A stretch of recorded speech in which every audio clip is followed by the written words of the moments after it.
귀한 학생들 이런 연습해가지고 귀한 이런 선물을 주셨다 생각되고요. 역대상 6장에도 보면 이렇게 찬송하는 자들이 이렇게 쭉 나와요. 그게 직무라고 하나님이 얘기하더라고요. 그래서 노래를 잘해서 찬송을 한 게 아니라 하나님이 택하셔서 그에게 찬송할 힘을 주셨다 이렇게 돼 있더라고요. 그래서 그것이 또 아름다운 하모니가 이렇게 될 수 있는 것은 하나님이 여러분들 모으셔서 아름다운 이런 찬양을 하게 하셨기 때문에 아름다운 하모니가 나왔다 이렇게 생각이 됩니다. 예, 오늘 다른 교재를 안 했고요. 잠시 후에 이제 오늘 침례식이 있고 또 제가 여러 학생들 상담하고 침례식 준비하고 또 침례 상담하는데도 같이 들어가서 봤습니다. 그러면서 학생들에게 또 듣는 얘기가 상담에서 듣는 얘기가 구원의 문제에서 걸림돌이 되고 있고 방해가 되는 것들이 있더라고요. 그리고 믿는다고 하면서 믿음을 고백하는데 방해가 되는 것들이 있더라고요. 그래서 좀 그런 부분을 성경적으로 제가 조금 알려드리면 여러분들이 믿음을 고백하고 또 주님을 찾는데 좀 도움이 되지 않을까. 그래서 오늘 이 말씀 내용을 가지고 좀 시간 안에 전하려고 합니다. 20분이니까 25분까지 45분에 끝내도록 하겠습니다. 먼저 오늘 침례가 있습니다. 침례는 이제 뭐 성경을 좀 펴주세요. 성경의 의미만 제가 알려드리겠습니다. 사도행전 8장 몇몇 학생들에게 여러 번 한 2번 이상 나눠준 내용이에요. 제가 침례 받으세요. 제가 뭐 이런 겁니다. 말씀을 드릴 수가 없어요. 성경의 권위가 있기 때문에 사도행전 8장 12절 제가 읽겠습니다. 한번 읽는 건 제가 읽겠습니다. 한번 보시고 사도행전 8장 12절 빌립이 하나님 나라와 및 예수 그리스도의 이름에 관하여 전도함을 그들이 믿고 남녀가 다 세례를 받으니 하나님 말씀을 듣고 전도하는 말씀을 듣고 믿는 사람들은 성경에서 보니까 다 침례 받았다 이렇게 나와 있습니다. 내가 하나님을 믿는다는 믿음을 가지고 있다면 내 생각도 있어요. 그러나 말씀의 권위는 다 침례를 받았다 이렇게 성경의 말씀이 기록되어 있습니다. 또 두 번째 한번 보겠습니다. 마가복음 14장입니다. 오늘 성경 계속 찾을게요. 몇 군데. 마가복음 14장 22절 23절 마가복음 14장 22절 23절 찾으셨으면 우리 함께 좀 읽어줄까요? 시작.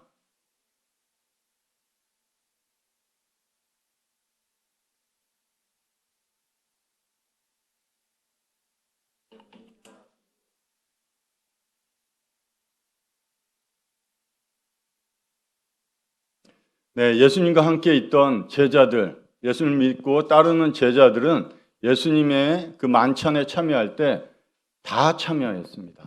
그래서 구원받은 성도는 만찬 예식에 다 참여했습니다. 이게 성경에서 말씀하고 있는 내용이에요. 이걸 하세요. 이런 저의 경험이나 얘기나 저의 생각이 아니라 성경에서 말씀하고 있습니다. 간혹 저번에도 보니까 제가 이렇게 잔을 나눠줄 때 보니까 어느 학생이 거부하더라고요. 청년이. 그래서 전에도 그런 적이 있었어요. 그래서 이렇게 보니까 돌아보고 있다. 자신을 돌아보고 있다. 그렇게 얘기해서 좀 좋은 표현 같은데 하나님의 말씀은 다 참여했습니다. 그것은 본인이 본인을 돌아보면 전에도 어디 가서 얘기했지만 평생 가도 만찬에 참여할 수가 없습니다. 무비보셋이 다리가 불구가 된 것이 다윗 왕 앞에서 왕자의 한 명으로서 다윗이 베푸는 왕의 잔치에 상에서 밥을 먹을 수 있는 것은 언약의 조건에 따라서 먹은 거지 자기가 두 다리를 절고 있는 이 불구의 다리를 쳐다보면 비참함을 느낄 수밖에 없어요. 평생 가도 그러면 그 만찬에 참여할 수가 없습니다. 이것은 명령이기 전에 하나님의 귀한 뜻이라고 성경이 말씀해 주고 있습니다. 마태복음 13장에는 제가 한번 읽겠습니다. 마태복음 3장 13절에서 16절까지. 무슨 소리지? 마태복음 3장 13절에서 읽을게요. 이때 예수께서 갈릴리로부터 요단강에 이르러 요한에게 세례를 받으려 하시니 요한이 말려 이르되 내가 당신에게서 세례를 받아야 할 터인데 당신이 내게로 오시나이까. 예수께서 대답하여 이르시되 이제 허락하라. 우리가 이와 같이 하여 모든 의를 이루는 것이 합당하니라 하시니 이에 요한이 허락하는지라. 예수께서 세례를 받으시고. 예수님께서도 영광이 하나님이지만 사람의 몸을 입고 오셨기 때문에 이 땅에서 침례에 순종을 하셨습니다. 그것이 예수님께서 말씀 모든 의를 이루는 것이라고. 하나님의 구원의 완성이기도 하지만 구원의 출발점이기도 하다는 뜻입니다. 그래서 예수님도 이것에 순종을 하셨어요. 순종하지 않은 사람들의 모습이 있습니다. 제가 한번 또 볼게요. 누가복음 7장 29절 30절. 누가복음 7장 29절 30절. 모든 백성과 세리들은 이미 요한의 세례를 받은지라. 이 말씀을 듣고 하나님을 의롭다 하되 바리새인과 율법 교사들은 그의 세례를 받지 아니하므로 그들 자신을 위한 하나님의 뜻을 저버리니라. 침례에 순종하지 않은 사람들도 있었어요. 하나님의 뜻을 저버렸다 그러는데 이들은 교만했죠.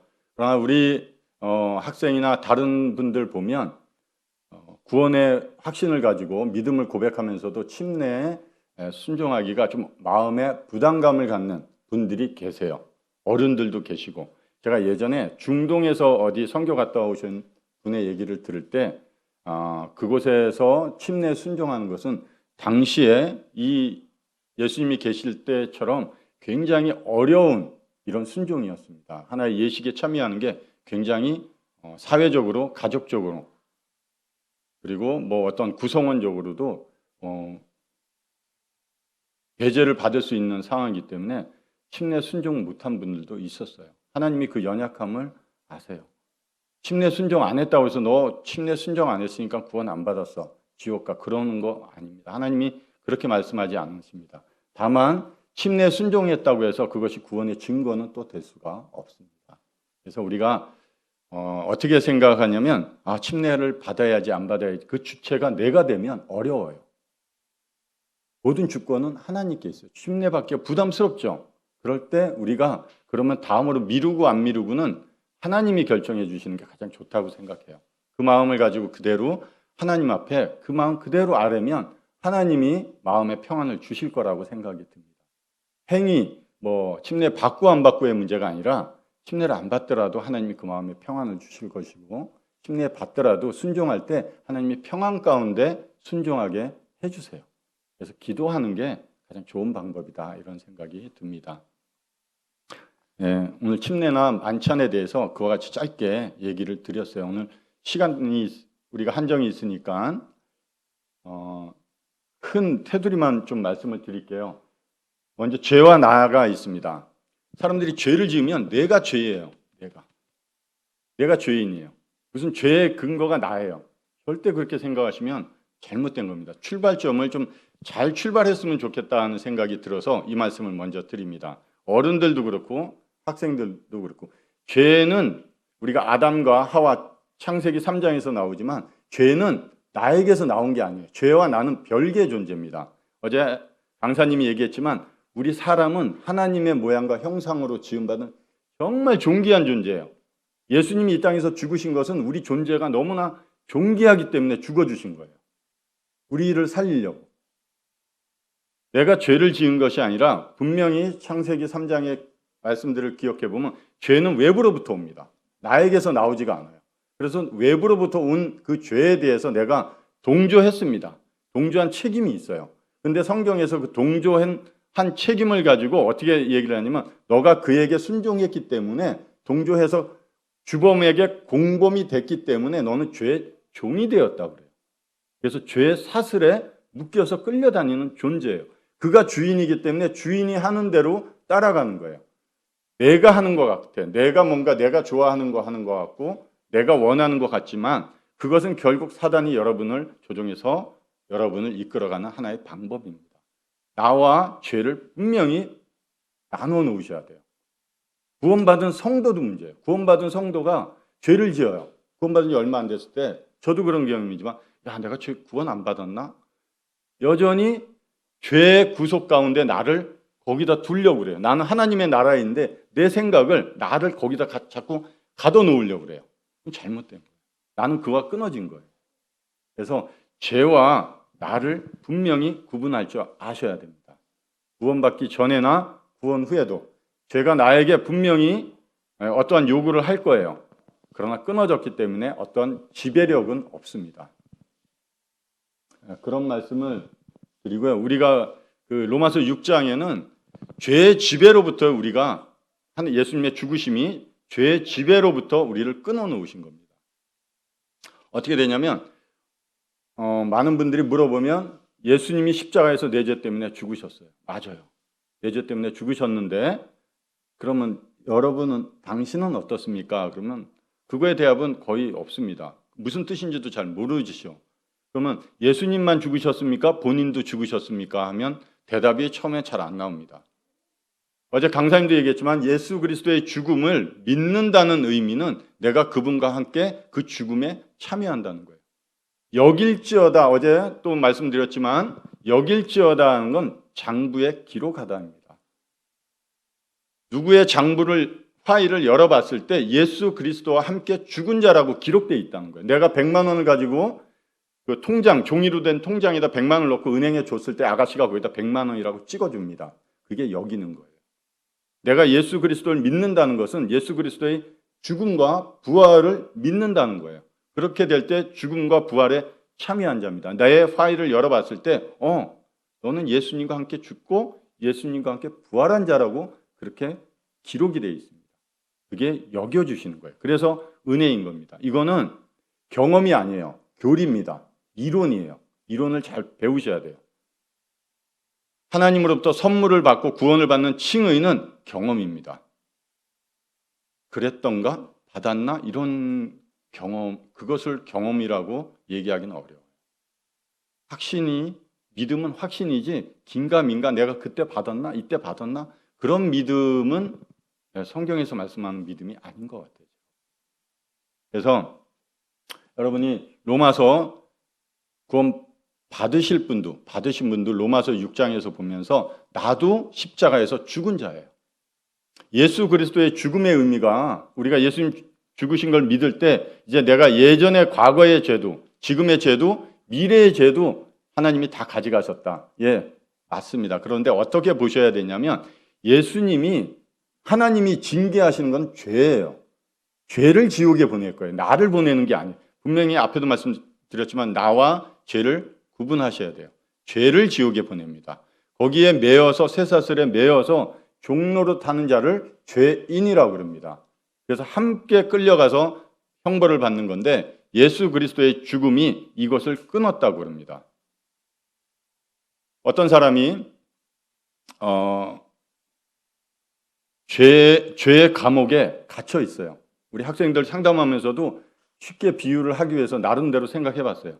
죄라는 존재가 운영하는 감옥에 내가 갇혀 있습니다. 판사가 나에게 너 10년형이야. 그리고 죄의 감옥에 집어넣었어요. 근데 3일 만에 얘가 죽어버렸네. 그러면 얘를 10년 동안 이 시체를 이 감옥에 놔둘까요? 아니면 내보내야 될까요? 죽으면 나가야 됩니다. 그것이 예수 그리스도의 죽음의 의미고 내가 예수님과 함께 죽어야 되는 의미입니다. 내가 안 죽으면 나는 계속 죄의 감옥에 죄와 함께 있어야 되는 거예요. 예수님의 부활이 어떤 의미를 얘기하냐면 어떤 사람이 동일하게 판사로부터 10년형을 받고 감옥에 갔습니다.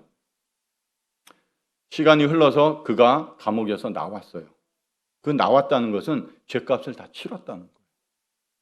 예수님이 죽음의 가운데 사망 가운데 들어가시고 부활하셨다는 것은 죄값을 다 치르셨다는 거예요. 어떤 사람이 방금 했듯이 교도소에 감옥에 들어가서 나온 것은 죄값을 다 치렀기 때문에 그러면 다시 그 사람에게 그 죄값을 물을 수가 없습니다. 지배력이 없어요.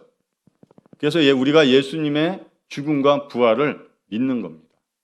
예수님의 예수님을 우리 로마서 6장에 나오듯이 예수님을 믿는다는 것은 그분의 죽음에 내가 함께 참여함으로써 그분의 부활에 나를 참여시켜준다. 그래서 우리 침례에 있지만 같이 죽고 나올 때 새로운 생명으로 같이 산다는 겁니다. 이 이론을 잘 생각을 하셔야 돼요. 이 이론을 잘 생각을 하시고 예수 그리스도의 죽음의 의미가 그냥 단순히 내가 앞으로 죄를 마음대로 져도 돼 그러면 그런 게 아니에요. 그냥 나는 죄의 권세, 죄의 지배력으로부터 그와 관계를 끊었고 그가 운영하는 감옥에서 나를 꺼내 놓으신 거예요. 1차적인 거는. 그래서 다시는 그 죄가 나에 대해서 어떤 지배력이나 구속력이 없다는 거예요. 북한에서 탈북해서 한국에 왔습니다. 그 사람이 한국에서 죄를 지었어요. 나쁜 짓을 했어요. 북한의 법으로 이 사람을 다스리지 않습니다. 북한의 법은 이 사람에게 아무 권한도 지배력도 행사할 수가 없는 거예요. 그것에서 출발을 하시면 좋다 이런 생각이 들고요. 두 번째, 로마서 7장은 율법의 지배에서 벗어난 겁니다. 죄의 지배에서 벗어났는데 내가 구원받았어요. 구원받았는데 구원은 하나님이 이루어 주셨고 그 다음 구원받은 후의 삶은 내가 살아가려고 합니다. 저 율법을 잘 지켜서 하나님이 기뻐하는 삶을 살아가려고 노력을 합니다. 그것이 잘못됐다는 거예요. 성경의 얘기는 그렇게 해서는 너희가 율법의 요구를 이룰 수도 없고 율법을 하나님이 너희에게 주신 것은 정말 너희가 그 율법의 기준에 이룰 수 없는 존재구나. 그것을 깨달으라는 거예요. 내 존재가 그만큼 나약하고 예수님이 손잡아 주시지 않으면 물속에서 계속 허우적거려봤자 내가 물밑으로 자꾸 빨려가는 나 같은 존재밖에 발견할 수 없다는 것을 깨달으라는 거예요. 그래서 손을 내밀고 있는 그 예수님을 붙잡으라고 말씀해 주는 의미지 율법의 기준을 놓고 내가 구원받았으니까 내가 열심히 한번 살아봐야지 좋은 마음이라도 그 의미가 잘못됐다. 그렇게 가면 점점 내가 구원받았는데 왜 내가 저렇게까지 못하지? 이런 거 못하지? 난 구원받았어요. 구원을 믿음을 고백하고 싶어도 내 삶을 내가 지금 보니까 이상해. 내가 구원받았는데 부모님 말씀도 어떤 행동도 삶의 변화도 잘 못 느끼는 것 같고 예전이랑 똑같은 것 같아요. 분명히 하나님의 구원의 칭의의 문제는 죄로부터의 건짐입니다. 그 후의 삶은 하나님이 살아가세요. 출애굽 시키실 때 이스라엘 백성들을 10가지 재앙을 통해서 애굽에서 바로에게 종노릇 하던 자들을 하나님이 건져내셨어요. 그리고 홍해를 건너서 광야로부터 하나님이 준비하신 땅으로 계속해서 이끌어 가셨습니다. 그들이 훌륭해서 광야길을 스스로 가지 않았습니다. 하나님이 그들 가운데 성막에서 함께 하시면서 만나와 메추라기 그리고 하나님의 징계를 통해서 하나님의 백성으로 계속해서 훈련시켜 가셨어요. 살아갈 수 있도록. 그러니까 우리가 내가 받았는데 나의 삶의 모습을 보지 마시고 하나님의 그 말씀의 언약을 계속 붙드시는 게 가장 좋고 내가 살아가려고 노력하지 마십시오. 좋은 차가 있어요. 예수님이 계세요. 내가 운전해서 예수님 뒷자리에 모시고 내가 운전하면서 모시고 가려고 하는 게 대체적으로 우리의 생각입니다. 그게 예의라고 생각이 돼요. 그런데 바꿔서 생각을 하셔야 됩니다. 예수님이 운전하시게 에어컨 틀어주세요. 더우신가 봐요. 네. 예수님이 운전하시게 운전석을 예수님께 맡기세요. 그리고 나는 뒤에서 타고 그냥 좀 뻔뻔하다고 생각될지 몰라도 그러고 가는 게 예수님이 우리 삶에 함께 하시는 이유입니다. 내가 너에게 뭔가 능력을 줄 테니까 네가 열심히 살아봐. 내가 뭔가 알려주고 도와줄 테니까 네가 그걸 지혜롭게 행해서 잘 살아봐. 그래서 율법이 요구하는 것들을 잘 맞춰서 거룩한 삶을 살아봐. 그럴 때마다 그것은 사탄이 주는 생각이라고 아시면 됩니다. 내가 할 수 없고 작은 것 하나 할 수 없기 때문에 우리가 기도하고 하나님께 아뢰는 거예요. 침례 순종하는 것, 만찬에 참여하는 것, 아침에 기도하는 것조차도 하나님 제가 기도할 수 있게 도와주십시오 하고 하나님에게 요청하는 거예요. 우리의 자세가 그와 같을 때 로마서 7장에서 율법의 기준에 우리가 이룰 수 있는 게 아니라 그것에 이룰 수 없는 존재인구나 하고 깨닫습니다. 그럼 로마서 8장에 가서 성령의 법이 우리를 해방했다는 사실을 깨닫게 해줍니다. 죄의 지배로부터 그리고 율법의 지배로부터 더 큰 법이 있지 않으면 나올 수가 없어요. 그래서 죄와 사망의 법에서 성령의 법이 우리를 해방이었다고 합니다. 그건 뭐냐면 세 번째 신분의 변화입니다. 단순히 우리를 그냥 죄의 종에서 우리를 건져내서 너 죄 이제 없어 하고 건져내신 것이 아니라 하나님의 아들의 신분을 주셨어요. 이제는 영접하는 자, 곧 그 이름을 믿는 자들에게는 하나님의 자녀가 되는 권세가 있어요. 예전에는 죄의 종이었어요. 얘가 시키는 대로 할 수밖에 없어요. 나는 종이기 때문에. 주인이 시키는 수밖에 없어요. 근데 예수님이 이걸 끊고 하나님 자녀로 삼고 자녀의 권세를 줬기 때문에 이 죄가 여전히 나에게 지배력은 없지만 유혹을 합니다. 성경에 죄가 죽지 않습니다. 그리고 율법도 죽지 않습니다. 내 자아, 옛 본성도 결코 죽지 않습니다. 그리고 대신 내 안에 새로운 본성이 창조되었어요. 옛 본성과 새 본성이 내 안에서 계속 갈등을 일으키고 다투는 것이 내 구원받은 증거라고도 볼 수 있습니다. 그러면 이 옛 본성이 죄로 인해서 죄가 이 옛 본성을 일으켜서 새 본성인 나를 다시 끌어당기려고 그래요. 내가 있는 위치가 어딘지를 잘 아셔야 돼요. 예전에 죄의 감옥에 있는 내가 죄를 지으면 내가 죄의 감옥에 있나 보다. 절대 그렇게. 나는 하나님의 나라에 그분이 다스리고 보호하는 성에 하나님의 성에 있는 자예요. 이들이 성 앞에 와서 여러분들을 유혹할 겁니다. 야, 이리 와. 전에 이거 하던 거 좋았잖아. 이런 거 하고 이런 거 하고. 그럴 때 또 하게도 돼요. 분명히. 넘어뜨리려고 하는 방법이기 때문에. 그것을 내가 안 해야지. 그것과 싸우려고 그러면 백전백패입니다.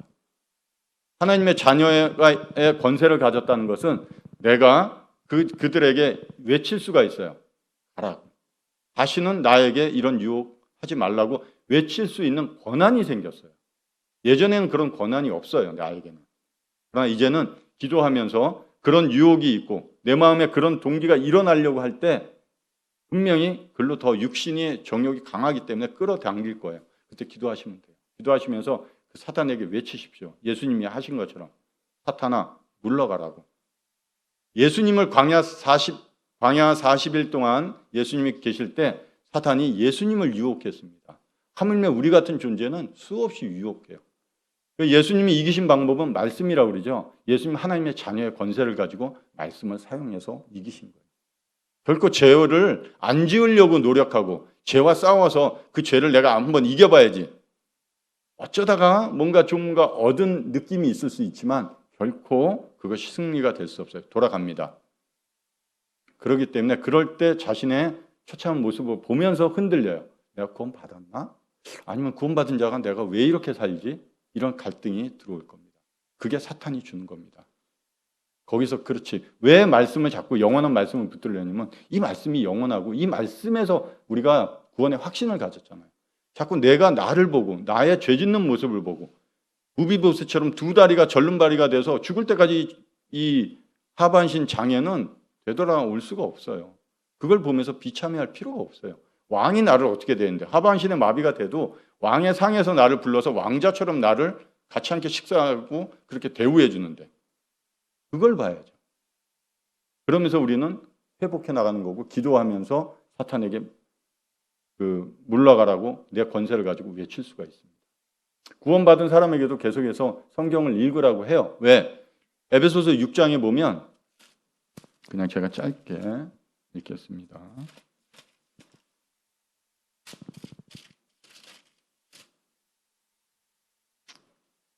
마귀의 관계를 능히 대적하기 위하여 하나님의 전신갑주를 입으라. 우리의 씨름은 우리가 열심히 노력해야 되는 것은 혈과 육을 사람을 상대하는 것이 아니라 통치자들과 권세자들과 이 어둠의 세상 주관자들과 하늘에 있는 악한 영들을 상대하는 거예요. 그러기 위해서 전신갑주를 입으라고 그러는데 그것이 서서 진리로 너의 허리띠를 띠고 의의 호심경을 붙이고 평안의 복음이 준비한 것으로 신을 신고 모든 것 위에 믿음의 방패를 가지고 능히 악한 자의 모든 불화살을 소멸하고 구원의 투구와 성령의 검, 곧 하나님의 말씀을 가지라는 거예요. 그 말씀을 가지고 예수님도 말씀으로 사단을 물리쳤기 때문에 우리가 이런 말씀을 계속해서 우리가 삶에 계속해서 간직을 해야 돼요. 그러면서 사탄이 우리에게 유혹할 때 이 말씀을 가지고 그를 막고 그를 물리칠 수 있다. 내가 대적해서 한번 내가 이런 유혹 한번 이겨봐야지. 어디 핸드폰 좀 안 해봐야지. 내가 성경 좀 매일 안 읽고 읽어봐야지. 주체가 내가 될 때 결코 우리는 사단을 이길 수 있는 존재가 못 된다는 걸 느낄 겁니다. 그런 것을 여러 번 경험하면 그때서야 오늘 이 말씀이 또 깨달아질 겁니다. 그래서 경험하기 전에 이런 말씀을 잘 아시고 한두 번 경험할 때 이 말씀이 여러분들에게 아, 그렇지, 이렇게 하는 방법을 알려주셨지. 그러면서 그 방법을 사용해 보십시오. 정말 하나님 살아계시고요. 악한 영들이 정말 여러분에게 그 마음 가운데 예전의 나의 본성을 건드리면서 유혹합니다. 넘어가요. 저도 내일 또 넘어질 거고 수십 번 넘어집니다. 다만 여러분이 그 넘어지고 죄를 짓는다고 그래서 아, 내가 구원 안 받았나 하면서 자꾸 죄의 감옥에 나를 넣지 마시고 그래, 나는 하나님의 자녀야. 넘어져도 하나님이 일으키실 거고 잘못해도 하나님이 여러분을 혼내실 거예요. 왜? 그분이 나의 아버지니까. 그래서 우리는 우리에게 하는 것은 구원받을 때도 회개이지만 구원받은 후에도 회개입니다. 잘못한 거에서 돌이키고 그러면서 하나님께서 얘기합니다. 요한 1장 9절에 자백하라고. 자백은 뭡니까? 있는 사실 그대로 아뢰라는 뜻이에요. 하나님 앞에 내가 지금 겪고 있는 내가 한 행동, 생각에 대해서 하나님께 그대로 아뢰세요. 솔직하게.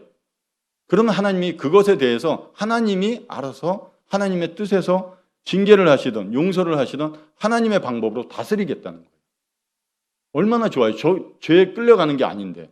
저 죄는 벌써 이제 지옥 가게, 이 요한계시록에 나오지만 지옥에 들어가게끔 확정이 돼 있어요. 거기에 사슬에 다 묶여 있는 자들이. 그것을 끊기 위해서 오셨는데도 불구하고 요한복음 16장 9절에 죄에 대하여라 하면 그들이 나를 믿지 않는 거예요. 예수 그리스도의 죽으심과 부활을 믿지 않으므로 내가 그분의 죽음에 참여하지 않았기 때문에 여전히 그들은 쇠사슬에 죄의 쇠사슬에 끌려서 같이 끌려갈 거예요. 하나님은 분명히 하신 말씀을 이루십니다. 죄에 대한 징계는 하나님이 우리 학생들에게도 얘기했지만 활을 당겨서 예비하셨고 칼을 갈고 계시대요. 시편 7편에 전쟁 준비를 하고 계시다는 거예요. 하나님이 칼을 갈고 계세요. 하나님이 활을 당겨서 예비하고 계세요. 그만큼 죄에 대해서는 하나님이 모든 열심을 다해서 그 죄를 상대하실 거예요. 내가 거기 끌려가면 어떻게 되냐면 결국 나중에 하나님을 대적할 때 나도 하나님을 대적하는 자가 됩니다. 죄가 주인이기 때문에 시키는 대로 할 수밖에 없어요. 그럼 결국 내가 아닌 것 같아도 내가 한 발짝 뒤에 물러서서 객관적으로 나를 한번 보십시오. 내가 어떤 상태에 있는가? 죄와 어떤 관계에 있는가? 아니면 내가 하나님 나라에 있는가? 한 2분만 더. 출애굽할 때 사람들이 마지막 장자의 죽음이 면할 수 있는 방법은 양의 피를 문설주에 바르는 방법밖에 없어요. 왜? 하나님이 그 방법밖에 안 알려주셨어요. 어떤 사람은 예 알겠습니다 하고 열심히 발랐습니다. 기쁘게. 어떤 사람은 정말 죽을까 안 죽을까 하면서도 발랐어요. 그랬어도 그 피가 있었기 때문에 그 죽음은 그 집에 이루어지지 않았습니다. 죽음의 재앙이 넘어갔어요. 내가 반신반의했어도 피를 발랐기 때문에 하나님의 약속은 피에 있었습니다. 그런데 나 예전에 구원받았어. 예전에 구원받은 것 같아. 예전에 회개에서 구원받았으면 지금도 하나님의 능력이 내 삶의 회개나 하나님의 말씀을 통해서 나타나요. 자백하고 회개하는 삶이 내 삶에 지속적으로 나타납니다. 그렇지 않고 문설주에 발라서 죽음의 사자가 넘어갔고 이스라엘 백성은 모세를 통해서 하나님이 약속하신 대로 광야를 통해서 가나안 땅으로 이동을 했습니다. 그러나 문설주에 피는 발랐지만 여전히 바로 안에 이집트에 남아서 죄의 종노릇하고 있는 자들이 남아있을 수 있습니다. 예전에 내가 피를 발랐는데 그럼 나는 지금 어디 있냐는 거예요. 내 위치가. 예수 그리스도 안에 있는지 여전히 이집트에 남아있는지. 그때 내가 몇 년 전에 피를 발랐다. 그거하고는 지금하고는 잘 생각을 하셔야 돼요. 내가 그때 예전에 믿은 것 같다고 하는 그 생각을 지금도 여전히 믿음으로 증거할 수 있는 자신이 있습니까? 지금 내 삶에 하나님의 능력이 그리고 하나님에 대한 확신을 얘기할 수 있는 증거들이 있냐는 거예요. 피를 발랐어도 이집트에 남아있는 자가 있을 수 있습니다. 반신반의했어도 피를 바르고 그 모세와 함께 하나님이 약속하신 그 말씀을 따라서 이집트에서 나와서 광야를 통해서 하나님이 함께 하심으로 가나안 땅에 들어가는 자가 있을 것입니다. 이 원리를 잘 알고 이해하시고 이제 또 6월 달부터 복음 상담 이렇게 선생님들 하실 거예요. 그래서 여러분들 좀 상담에 참여하셔서 궁금한 것 그리고 이런 부분을 좀 더 자세히 알므로써 여러분 구원받는 데 큰 도움이 될 겁니다. 이상 마치도록 하겠습니다.